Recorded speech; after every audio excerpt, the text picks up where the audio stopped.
It is 1:27. This is just an audio check for the people joining us on Zoom. The Electoral Board hearing set to start at 1:30 this afternoon. Deanna, can you hear me okay? Yes, I can. Can you hear me? Yep, we can hear you as well. Thank you very much. All right, perfect.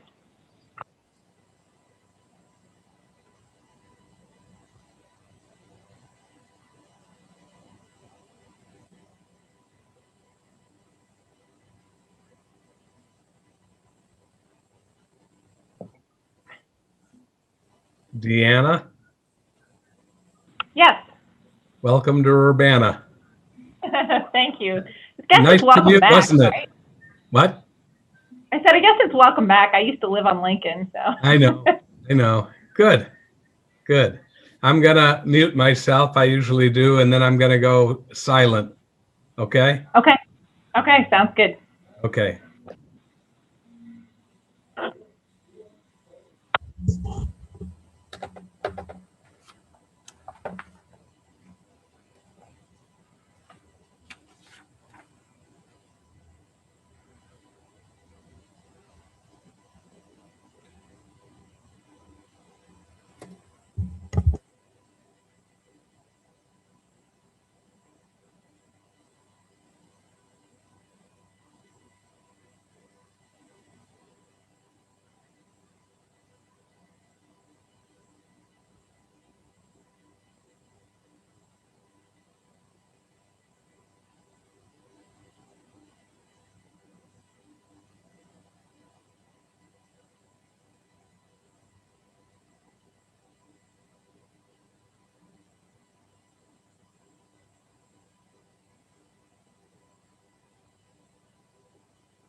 It is now 1:30. Good afternoon. I'd like to call this Electoral Board hearing to order. Would the clerk please call the roll?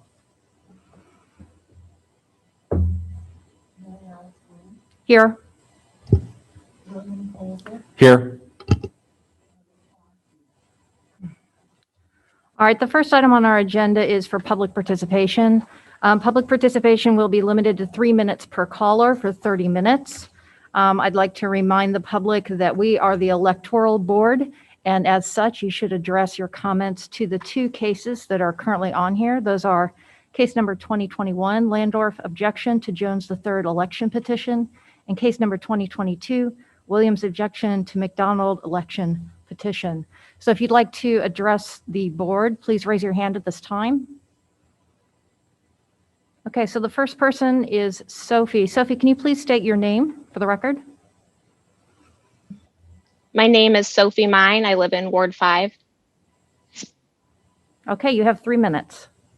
As I said, I'm living in Ward 5. I signed a petition for Meg McDonald to be on the ballot. The mistakes that have been noted seem inconsequential and frivolous, and these attacks seem targeted, and I don't want to use any more of my time. This seems like a waste of time. Thank you. Thank you very much. Next person whose hand is raised is Tracy Chong.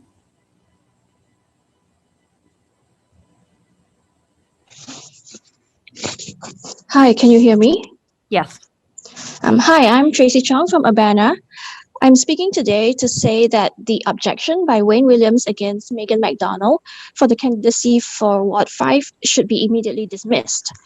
The objections given by Williams are very petty and are not in the interest of the voters, as stated by Williams's claims. To seek to take McDonald's name off the ballot for petty technicalities such as misspelling of the word Urbana and then arguing that this confuses the voters is just an insult to McDonald is an insult to the other candidates, the voters, as well as the whole democratic process. To claim that voters will be confused by what they are voting for just because the word Urbana was missing an A, or not even missing an A, just handwriting that's not that clear, is just it's about as insulting as it gets to the voters. This goes the same for Williams' claim that McDonald's farm did not have the word Ward 5 written on it. This is meaningless because all her signatures did come from Ward 5. And again, it's insulting to say that the voters did not know what they were voting for. So this just looks like seasoned politicians bullying newcomers who just want to represent their ward and be a voice for their neighbors. So I hope you make the right decision. Thank you. Thank you for the comment. The next person is Grace Wilkin.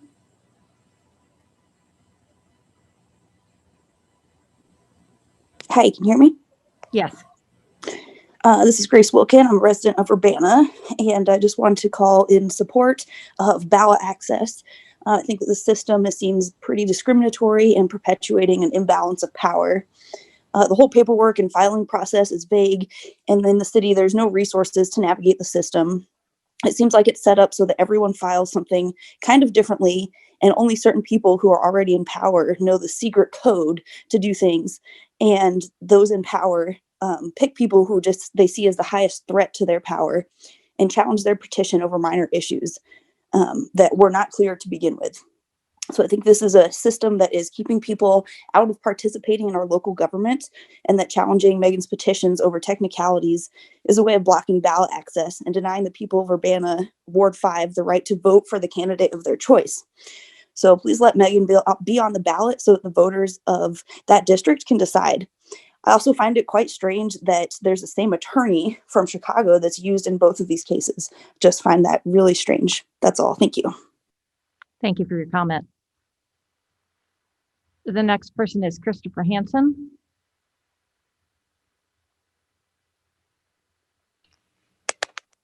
Hi, can you hear me? Yes, we can hear you. Hi, Mary Alice. This is Christopher Hansen.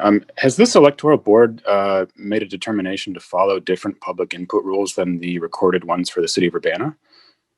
This is not the city of Urbana. This is the electoral board hearing. I understand, but your public Council. Which public input rules are we following? I believe the public input rules were posted on the agenda. They were, and then they were promptly removed on the amended agenda. So we're doing 3 minutes, but do you have recorded public input rules for this body? The public input rules are for 3 minutes for 30 minutes for this body right now.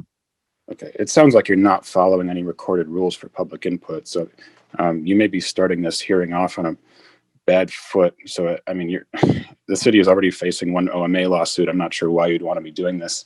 My best understanding is that Section 2.4 of the Urbana City Code would apply, which provides for 5 minutes per person, not 3. I've reviewed Mr. Williams' objection to Megan McDonald's candidacy, and I've also spent a great number of hours reading the Illinois Election Code and relevant case law. And I don't see any part of this objection that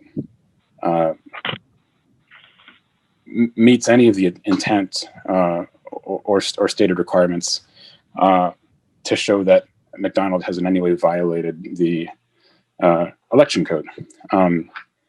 The allegations and the objections seem petty to me. They seem an attempt to take advantage of the rules that are set forth really to try to make elections fair, and they're being used in this case to try to make an election unfair. Mr.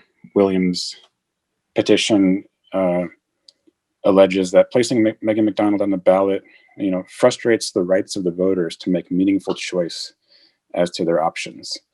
Those are the words that Williams uses in his objection.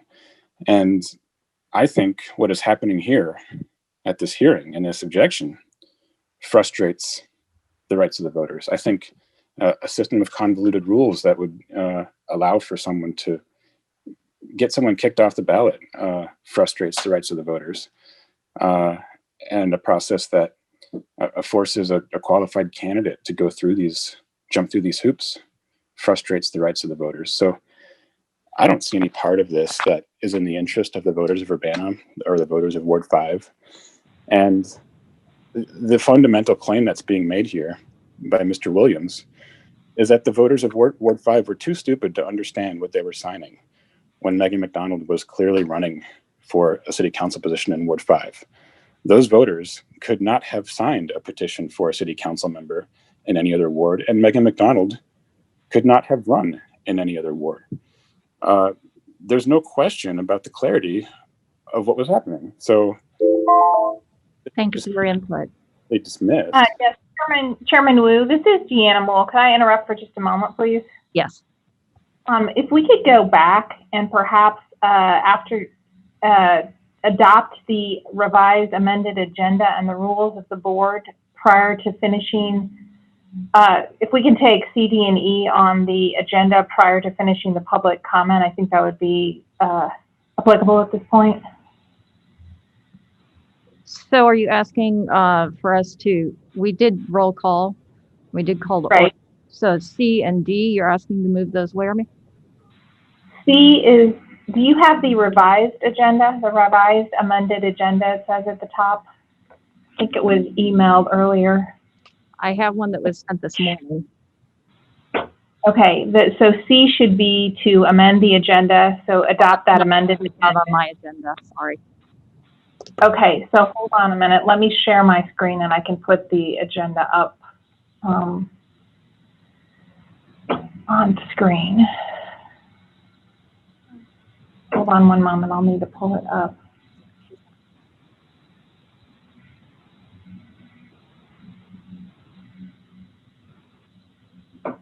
I can just leave the agenda up if that's convenient for everyone. Sorry, I'm moving between screens, so my mouse takes a minute to catch up.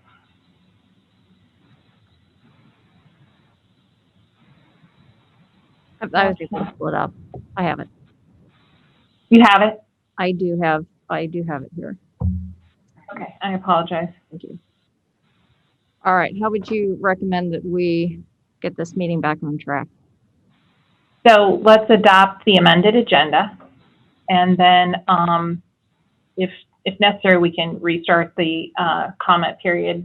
We haven't really had that many speakers. If we only have if we have fewer than that in the number of folks that want to talk, that's fine. But let's go through and adopt the amended agenda and the rules, and then it will be clear to everyone how long they have to speak and why the time is different than like a city council meeting or other meeting. Thank you. All right, so we're gonna backtrack for a moment. We will redo public participation.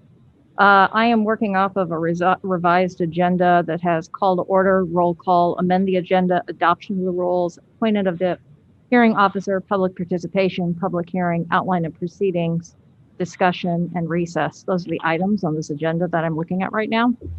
So we've already called to order the meeting and we've done a roll call. There is a motion to amend the agenda.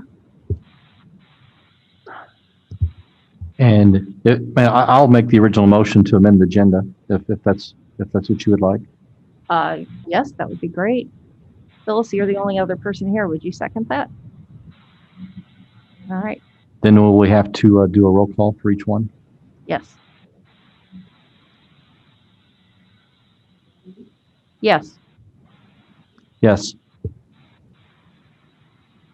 All right. Adoption of the rules by the board. Can I have a motion to adopt the rules? I will make a motion to adopt adoption of the rules by the board.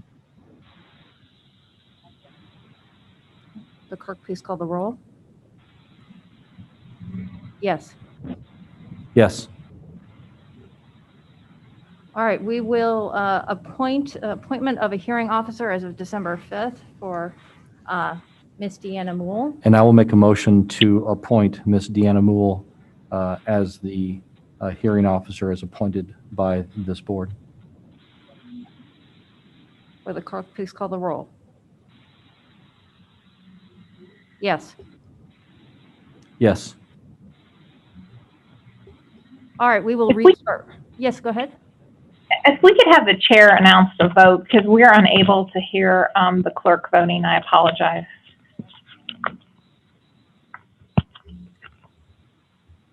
Would you like me We to? can't hear. Yes. Okay. If you could just tell us who's voting yay and nay, that would be great, because we can't hear all of you vote. Okay, would the clerk please recall the roll? Okay, Ms. Wu, Yay. Mr. Colebrook, Yes. Phyllis Clark, yes. Okay, thank you. Sorry. All right, so we're going to restart public participation. So I will reiterate that this is the election board hearing, public participation. Please direct your comments to case number 2021 and 2022. You have 3 minutes. I will start down the list. Christopher Hansen.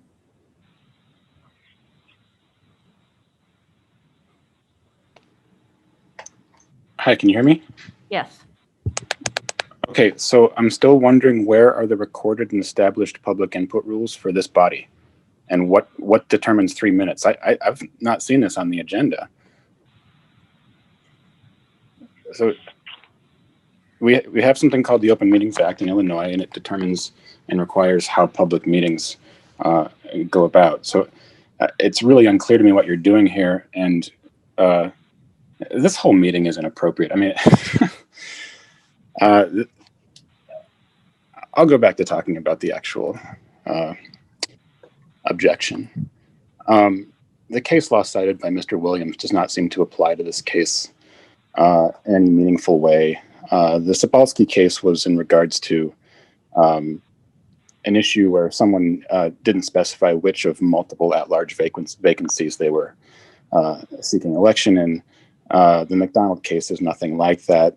Like I said, Megan McDonald could only run in Ward 5. The voters of Ward 5 could only sign petitions for someone running in Ward 5. And it couldn't have been any other way. So there was no lack of clarity about what position she's running for. And I think it's offensive to the voters to suggest that they were too confused to understand what was happening. The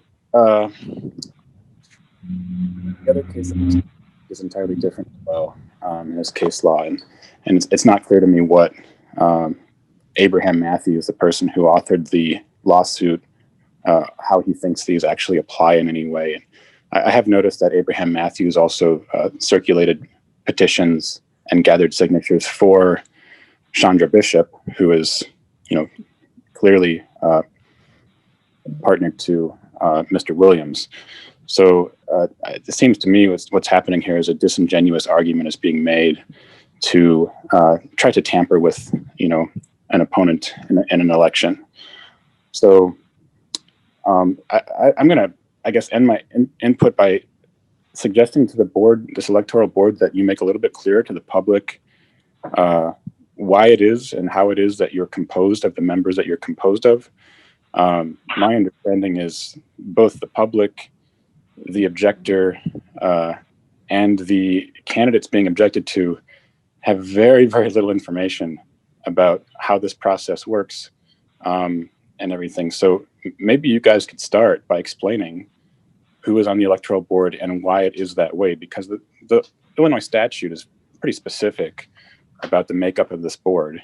So just to not have any outstanding impropriety or perceived impropriety, why don't you actually talk to the public a little bit and tell us what you're up to? Thank you. Thank you for your input. The next person is Alan Max Axelrod.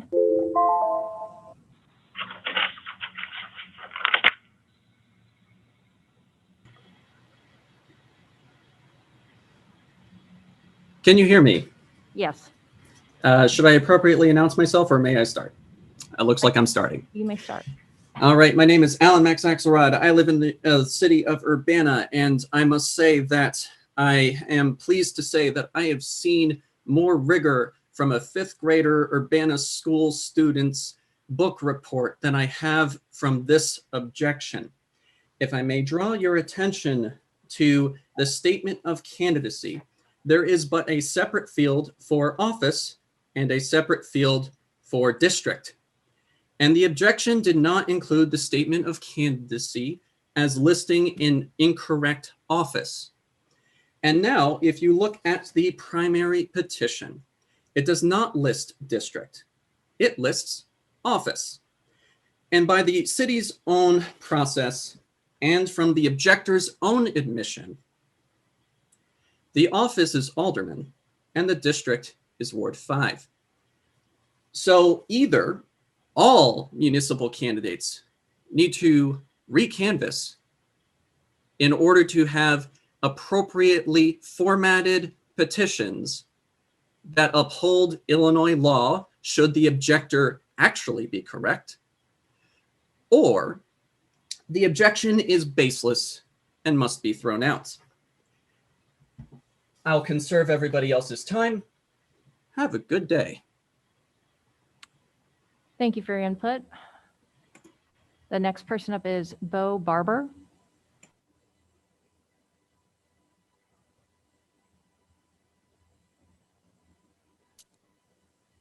Hi, can you hear me? Yes, we can hear you. Okay. Hi, my name is Barber. I'm just calling in to, support Megan McDonald. I can't really make all of the maybe, eloquent or well-detailed arguments or statements that other people have made, but I can speak to the character and kind of person that Megan is. They are someone who deeply cares about this community. It sounds a little bit cliche, but Megan wears their heart on a sleeve, and they put their heart and soul out into this community. They've been fighting for this community as long as I've known them, and likely long before I've ever known them. They have helped with finding housing for individuals who are in dire need and unsafe situations. That's something that's very important to Megan, is making sure people are safe. And that's heck, when we were, helping Megan through this process, I'm friends with Megan, so I'm not like, I'm not a campaign manager or anything, but like, someone to talk to, be like, how are you doing? Megan's always concerned about going even to canvas, because we're in a pandemic. And, Megan's also respectful of people's time. So Megan deeply cares for this community, so much to the point that at one point several months ago, Megan helped a complete stranger in the middle of the night who was having a nervous breakdown on a sidewalk due to the loss of a child, as I recall. And this person was a person of color. And Megan recognized that, this person's out alone on a sidewalk, having a nervous breakdown, in frantic tears, and most people would probably walk away from that. But Megan walked up to this person, tried to help them get to a safer location, tried to help them, because Megan knows that the disproportionate police brutality committed by police officers, Urbana's suspect of this too. They've done it. It disproportionately affects people of color. And Megan understands that. Megan's cognizant of that. So Megan got this person to a safer situation so that they could, kind of recollect themselves and not have this potentially fatal encounter with police during a mental breakdown. The fact of the matter is, Megan cares deeply about this community, so much so that they are putting themselves, in situations that other people would find unsafe. And so to deny someone ballot access like that due to a technicality that doesn't even hold any weight is very disappointing to me. And it seems more cynical. I'd hope it would not be, but it seems more cynical in action opposed to actual concern for the voters of Ward 5, who have, Megan has several signatures on those petitions, and people have been enthusiastic. People have reached out to sign for Megan. Thank you very much for your input. Anyways. The next person on the list is Justin Hendricks. Hello, can you hear me? Yes. Hello, everyone. My name is Justin Michael Hendricks, Champaign-Urbana resident, creative hidden homeboy, Parkland College student, and supporter of Megan McDonald. I just want to start off by saying I understand the risk of losing spaces for lack of black and brown bodies, but at the expense of inexpensive bed sheets, it's purely unethical and simply outright disgusting. If I knew all one needed to do was have relationships with someone, that you can have someone challenge petitions for you, I would have done it already. It already looks concerning when an individual switches their concerns to a ward after trying to get for a citywide seat that has nothing to do with them. I will say this, Meg has been advocating for Black and brown bodies, queer to trans people. She has encouraged allyship and works hard to dismantle such racism or political collusions as we have seen thus before us. It speaks highly of her rapport by being challenged, that she's a threat to clearly everyone involved and those who are already lost in categories, yet still try to get recognition by any means. Someone seems very insecure by doing this. Megan has followed all rulings and protocols. Nonetheless, one would wait until the last minute to challenge a petition when they had all the time before then. It seems like a game of checkers. Nonetheless, prepare for a checkmate. And I'll finish with this. Let's do better with the agenda and the process, please, especially with protecting Black and brown bodies and children. Drop the charges, stop the shutoffs, assist Aaliyah Lewis, and grant Megan the rightful dues that she's owed. Thank you. I'm going to have to stop public participation for a moment. Our hearing officer, Deanna Moore, has an update. Yes, there was an entirely reasonable question asked why the Electoral Board is constituted the way that it is right now. There is by statute created who the members of the Electoral Board for each city should be in a municipality. And unfortunately, what happened is at least a couple of the folks that were in line to serve recused themselves because they felt that they had a conflict of interest. And I think what we've run into now, I've just checked with the village or the city, sorry, too many municipalities, the city of Urbana council, and we have found out that we do not have a new signed order by a judge appointing the 3 members that are currently serving. There's an order in front of the judge to change the composition of the Electoral Board because of the individuals that recused themselves. So I think at this time, we're going to have to wait for that order.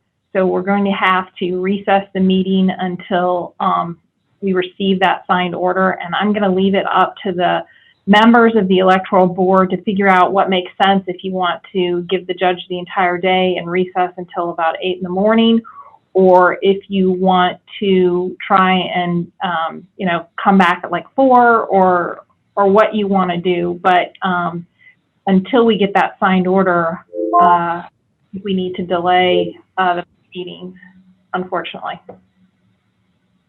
Is there any indication from the city attorney in terms of whether or not that order will be done today? I don't think we have that information. No, I have no indication.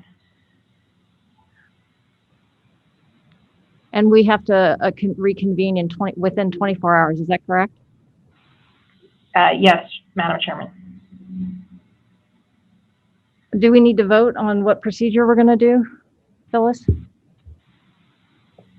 Is Mr. Simon on the call? Yes, I've just joined. Can you hear me? Yeah, we can. Thank you. Ms. Moole is correct. To flesh this out a little bit, the statute provides that the mayor, the longest serving council member, and the city clerk normally comprise the Electoral Board. In the event one of those individuals is unable to serve, then the second longest serving council member would serve. That would be Mr. Dennis Roberts. Obviously, Mayor Marlin and Council Member Roberts are candidates for office, the office of mayor, so they, by statute, are ineligible to serve. The second longest serving board member, council member, was Bill Brown. And he automatically took over the one seat that the mayor's position or the first or the longest serving council member would take. Last night in the evening, Mr. Brown recused himself. So he was unable to serve. The judge had issued an order in that regard that the third longest serving council member become the third member of the board. And there are 2 of them, Council Member Wu and Council Member Jared Miller, so we keep the name straight. And by statute, they were required, and by court order, they were required to draw lots. They drew lots, and Council Member Miller drew the lot that seated him on the Electoral Board. On Saturday, I believe it was Saturday evening, though I don't remember the exact time, Mr. Miller recused himself. So, and then of course followed by, well, let me stop there. Because Ms. Wu is also the third longest serving council member, Ms. Wu, by virtue of the court order, was seated as the second member. When Mr. Brown recused or resigned, we had to scramble, or there was a scramble to put somebody else on. And so an order was submitted directing that council member Colebrook be seated as the fifth longest serving member of the city council. That order was sent to the judge before 8 o'clock in the morning, and everyone is waiting for that. He had been directed that your meeting started at 1:30. I agree 100% with Ms. Moole. She has far more expertise in election law than I have. But what I would recommend, and that if members of the board can do this, is that you pick a date now for the time for tomorrow, so you can avoid having to repost the agenda. And then you start the whole process again, including public comment. And those who have spoken, I would recommend giving them another chance to speak. And the order of the agenda should be the call to order, roll call, then the adoption of the, I think Ms. Moole called it the revised amended agenda, unless you want to change that around. And I think you all should have that. And then, and it should be posted on the city's website. And then adoption of the rules governing this proceeding. And then from there, whatever would be next on the agenda, I don't have it in front of me. That's what I would recommend. In essence, restart the whole thing. It has been confusing for everybody. It's been at least 20 years, if not longer, since Urbana has had an election challenge. So everybody's trying to do their best to get this done. We've hired, and the city's going to pay for it, an expert election lawyer who clearly is nonpartisan. Thank you. So as the chair of this committee, do I make the decision, or is this something that has to be voted upon? Well, I think you make the decision, because there's a question, and maybe the order's already been entered and I haven't received it, but there's a question whether Mr. Colebrook is properly seated. I can't say that he is, and I can't say that he isn't. I have not been in touch with the judge. So what I would do if I were you is ask for concurrence of Miss Clark, but I would first poll the three of you to see when you can do this, and set it for tomorrow. And frankly, I would recommend, if you can, setting it for the afternoon, so the objectors and the candidates have a fair chance, if they need to adjust their schedule. Otherwise, and again, I think Ms. Moole would have to answer this one, if you could set it to Wednesday, but then, then you're going to have to post a notice, and it's going to have to be at 3 o'clock if the notice is posted by 3 o'clock or a minute before that, because you do have to comply with the Open Meetings Act rules. The agenda does, or the revised amended agenda does contain the rules that are applicable.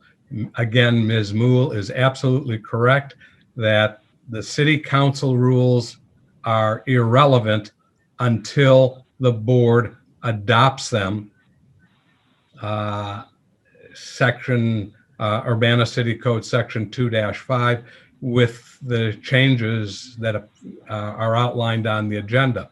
Those then become the rules for public comment, and they become the established and recorded rules for public comment and all. The one thing we all want to make sure is that the objectors and the candidates have a fair opportunity to present their positions on this, or whoever they wish to have, represent them and all. And I guess the objectors are using the same law firm, but that's their individual choice.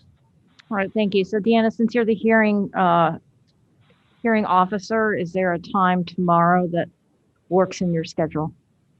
Unfortunately, I'm only available in the morning, which I believe is also true for one of the members. And that'd be tomorrow. me, Brooke. Yeah, I'm only available in the morning. I don't think that this would, I mean, the parties are aware of what's going on. They have copies of everything. They've clearly, had the objections in their hand for several days. I don't think there's anything unfair about recessing till tomorrow morning, if that's what we can arrange with all of the members of the electoral board. But again, that would be up to you, your schedule. And if we decide to move it to Wednesday, that would mean that we'd have to repost the agenda. Is that correct? Yes.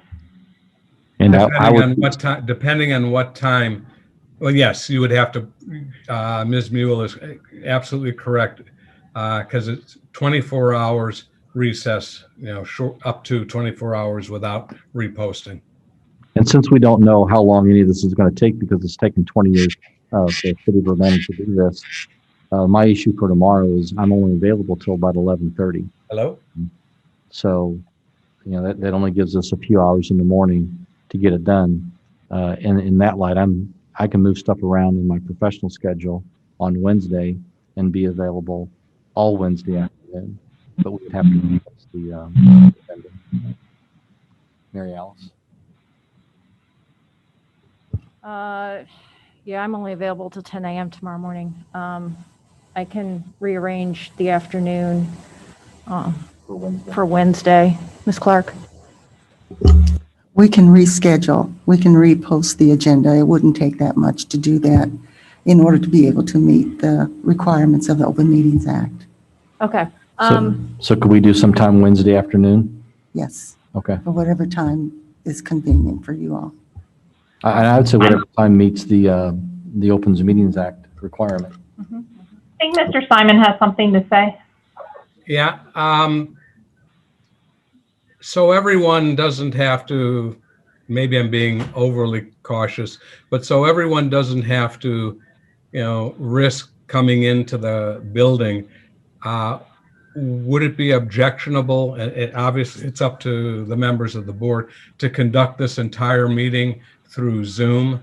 It appears, assuming, at least the sentiments of the board have been expressed, that you all may, again, it's your decision, may adopt the city's remote meeting rules. You can adopt any rules you want. The city's rules are immaterial other than using it as a template.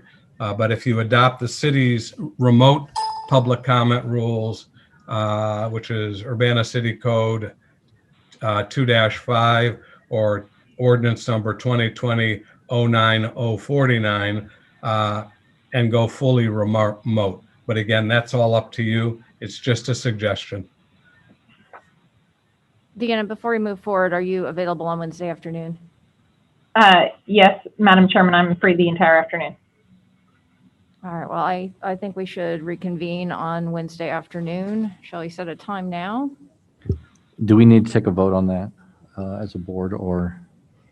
I think let's just cover our bases and take And Jim, since I may not be a properly seated member, at this point, would I be voting on such thing? I guess I disappeared.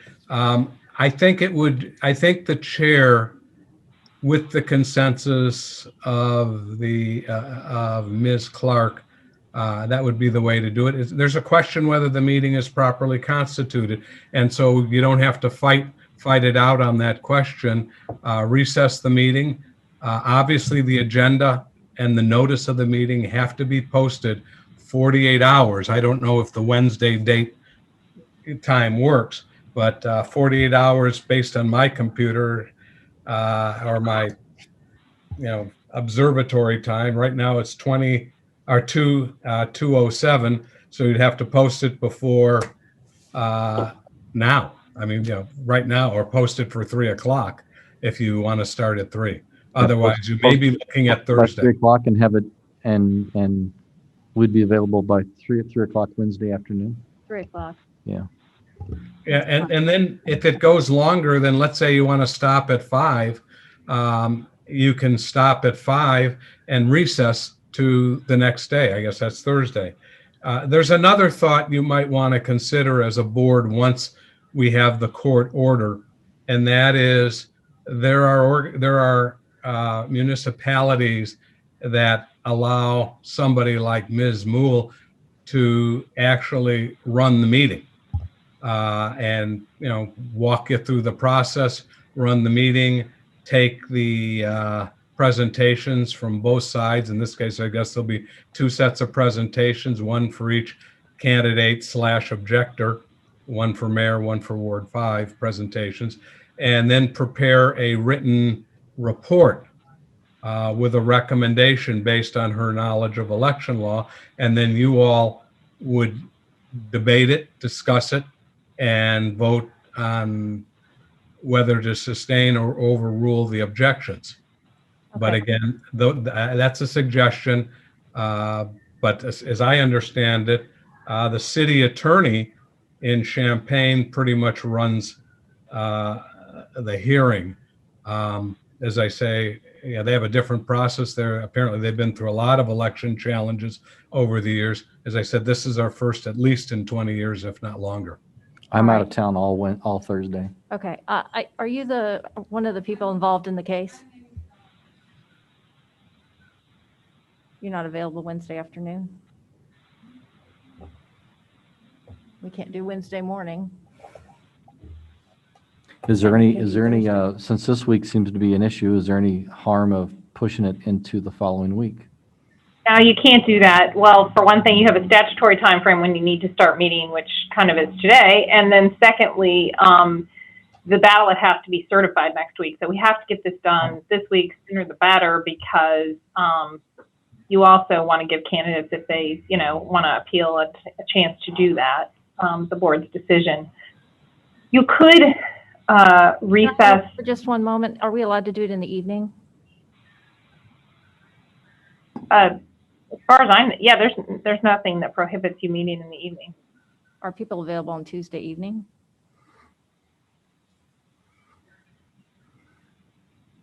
Yeah. I would be about 5:30. Deanna, is that okay with you? Can we do it in the evening? I think that would solve everybody's. Be safer 5:30 for me. Other than you can only recess for 24 hours, so you could come back in the morning and announce the status of things and perhaps do the public input, and then recess it until 5:30 to do the substance of the objections. That's a possibility. You can't recess now until 5:30 tomorrow because that's more than 24 hours away. All right. So it sounds to me like the options on the table are, as we come back tomorrow morning to assess the status, hopefully we will have the judge's order in terms of who is on this board. And then with the plan of, if everything is in order, for 5:30 in order to meet, to reconvene and hear the rest of the case. Yeah, that sounds like a good plan. Tim has another comment. Yeah. Are you a petitioner? Do you want to decide whether to do the whole meeting, starting tomorrow remotely? Because if I get a court order, I will forward it to Ms. Moole, and then she could send it to the objectors, the candidates, assuming she has their contact information, and certainly the 3 board members. I've reached out about 10 minutes ago to the judge. I had informed him at 8 in the morning or so that you all were meeting by 1:30, and I'd hoped to get the order by 12 today, but I don't even know if he's in town. He is not here in Champaign. He sits, the chief judge of the Sixth Circuit, the full chief judge, sits in the Clinton courthouse in DeWitt County. And I can try and reach out by phone to see what's going on. I will do that, in fact, after your meeting to help facilitate and keep you on track. So I would agree that whoever made the recommendation, in any event, meet in the morning. That way you're within the 24 hours. If there's no status to report, you will know that in advance, but still come together and then kick it over till, whenever, the afternoon or the evening. There is nothing wrong with doing it in the evening. Did you have a comment about the timing, sir? I just need to know about the timing that we've proposed for the meeting. Can you come up to the microphone? And you'll need is there a button to push? Okay. Hello, Abe Matthew on behalf of both of the objectors in this matter. I've conferred with all of the litigants, and at 5:30 in the afternoon tomorrow via Zoom would be fine, and they can correct me if I'm wrong. Thank you. Thank you. What about 8 a.m. tomorrow as well, to keep within the 24 hours? And with the understanding we would not be meeting for a very long time tomorrow morning at 8. For myself, that would not work at that time. So let me just go over exactly what we're talking about. So at 8 a.m., our plan is to reconvene and give an update on the status of the judge's order. Based on that, whether or not it's been approved, then we would reconvene that one at 5:30 p.m. So the only business that I plan to conduct at 8 o'clock in the morning is an update status from the judge's order. And hopefully you'll get that update sooner if I can, get in touch with the judge. Oh, it's just an inconvenient time for me. I'm dropping my kids off at school at that time, so I want to be on the Zoom call. So if at, say, 8:50 or 9 o'clock, that would be. 9 o'clock work for people? 9 o'clock works for me. Yes, Madam Chairman. All right. Okay. So this is the plan. My second question is about Zoom, holding this fully Zoom. My personal preference would be to hold the 9 a.m. update meeting via Zoom, but the 5:30 in person. What do other people feel? I could do the same thing. I can do 9 a.m. by Zoom, and I can do 5:30 in person. All right. So those will have the option to attend 5:30 at Zoom or in person, but the board will be here in person. So to summarize, here at 9 a.m. tomorrow morning via Zoom, with the link that is published in the existing on the website with the agenda, we will be doing an update in terms of where we stand with the judge's order. The plan is to then reconvene this at 5:30 p.m. in City Council chambers. And those of you who wish to attend remotely can do so via the Zoom link. With that, I will end this meeting at this time. Before the end, is there anybody from the city of Urbana on by chance? Is this room reserved for tomorrow morning at 5:30? I would hope that it's not. It can be. We can do that from my office. Okay. We'll reserve this room. Okay. I just didn't know if it was already reserved. Not yet. I don't Okay. think so. All right. Madam Chairman, you want to recess the meeting until 9 a.m. Thank you. We'll recess the meeting until 9 a.m. tomorrow morning. Thank you very much. Thank you.